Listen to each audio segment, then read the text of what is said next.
नमस्कार, मैं हूं संजय शर्मा। आप देख रहे हैं 4PM न्यूज नेटवर्क। देश के सबसे बड़े उद्योगपति मुकेश अंबानी के देश छोड़ने की खबरों ने भारत में भूचाल ला दिया है। मुकेश अंबानी भारत क्यों छोड़ रहे हैं, वो लंदन क्यों शिफ्ट हो रहे हैं, इस बात को लेकर पूरे इलाके में, पूरे देश में तरह तरह की अटकलों का बाजार गर्म हो गया है। मैं अपनी बात शुरू करूं आपसे, उससे पहले एक छोटी सी रिक्वेस्ट आपसे करना चाहता हूं।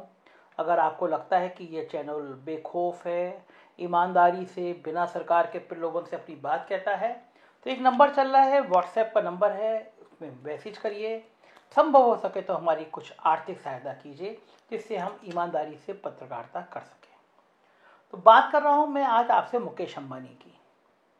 बम्बई के एक अखबार ने खबर छापी है, बड़ा अखबार है, उसने छापा है कि मुकेश अंबानी ने लंदन में एक आलीशान घर खरीदा है। 300 एकड़ का घर है ये, 592 करोड़ में खरीदा गया है। 49 बेडरूम इसमें है। तो आखिर क्या कारण है कि प्रधानमंत्री नरेंद्र मोदी के सबसे करीबी मुकेश अंबानी लंदन शिफ्ट होना चाहते हैं?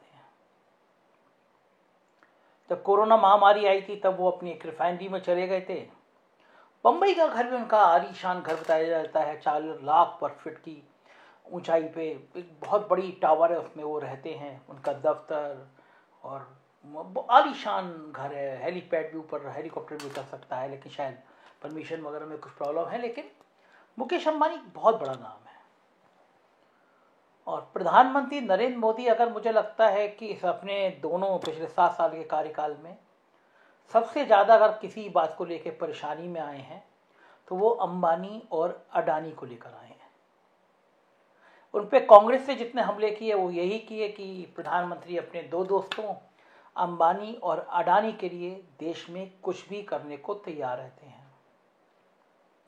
जब ये किसान बिल आए थे तो भी ये कहा गया कि ये किसान बिल इसलिए आए हैं क्योंकि अडानी और अंबानी को फ़ायदा पहुंचाना है। तमाम सोशल मीडिया पे ये खबरें चलती रहीं कि अंबानी और अडानी, और ख़ास तौर से अडानी ने देश में बिल आया नहीं उससे पहले इतने बड़े बड़े फसल रखने के लिए अपने वेयर हाउस बना लिए हैं, वो जो हजारों हैं, लाखों की संख्या में। कहा गया कि ये इसलिए है कि जब ये बिल आ जाएंगे तो किसान को एक तरह से प्रेशर में लिया जाएगा। सारी फसलों की होल्डिंग अडानी पे होगी, अंबानी पे होगी, और फिर एक टाइम के बाद वो अपनी मनचाही दरों पर ये सामान बेच सकेंगे। हिमाचल उदाहरण है। हिमाचल के सेबों में अडानी ने बहुत बड़ी संख्या में खरीदारी करी। पूरे हिमाचल में बड़ा विरोध हुआ, बाजार बंद रहे, लेकिन सरकार पे कोई फर्क नहीं पड़ा। और नतीजा ये हुआ कि अडानी का वो सेब जो हिमाचल का सेब होता था हर जगह बिका, लखनऊ में भी बिका, और उस पर लिखा होता था छोटा सा अडानी। लोगों में गुस्सा बढ़ रहा था। किसान आंदोलन में पहली बार ऐसा हुआ कि पूरे पंजाब में अंबानी के जितने जियो के टावर थे उन टावरों को तोड़ दिया गया। जहाँ जहाँ अंबानी के स्टोर थे, अंबानी के स्टोर पे हमले किए गए और अंबानी मुर्दाबाद के नारे गूंजने लगे। उससे पहले अंबानी और अडानी ने बहुत प्लानिंग की थी। देश की मीडिया को बहुत ज़्यादा प्रभावित करने की कोशिश आज़ादी की बात पहली बार हुई।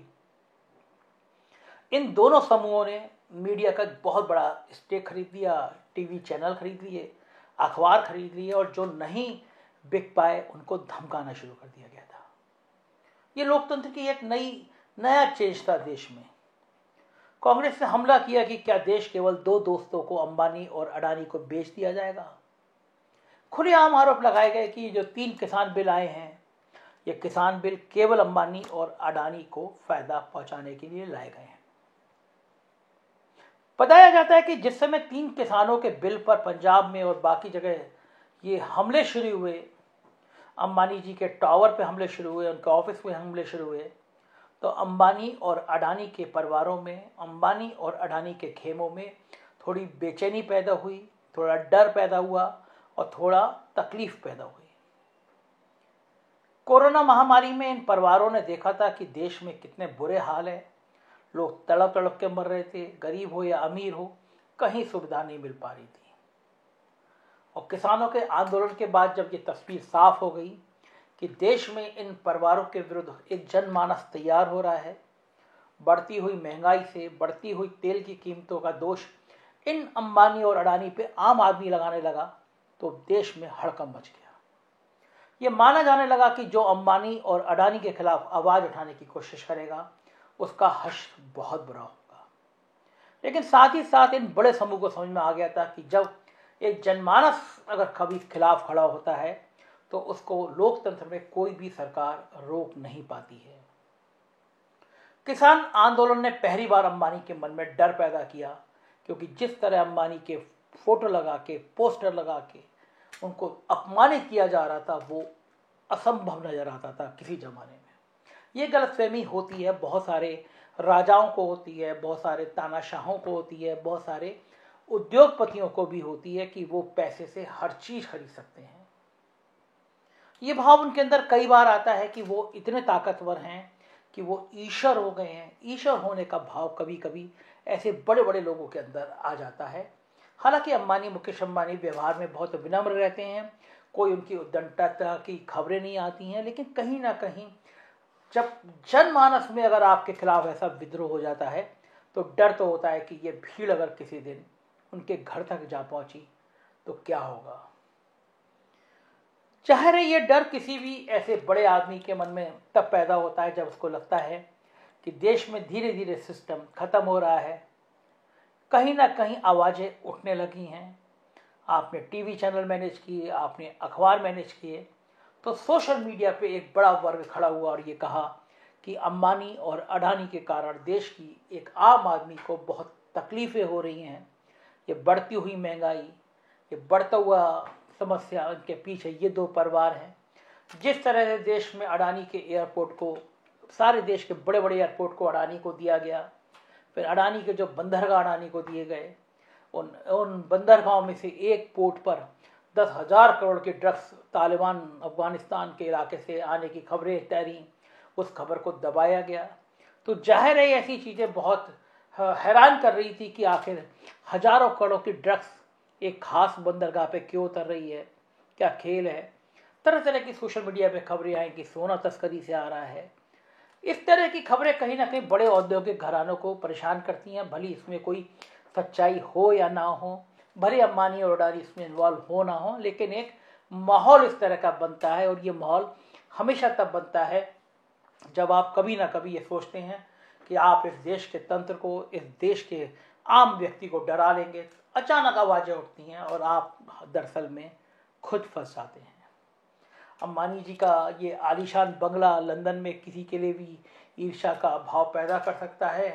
जब देश की 80% जनता के पास 2 वक्त की रोटी नहीं है, जो एनसीआरबी के आंकड़े आए हैं उसमें सबसे ज़्यादा आत्महत्या मजदूरों ने की है।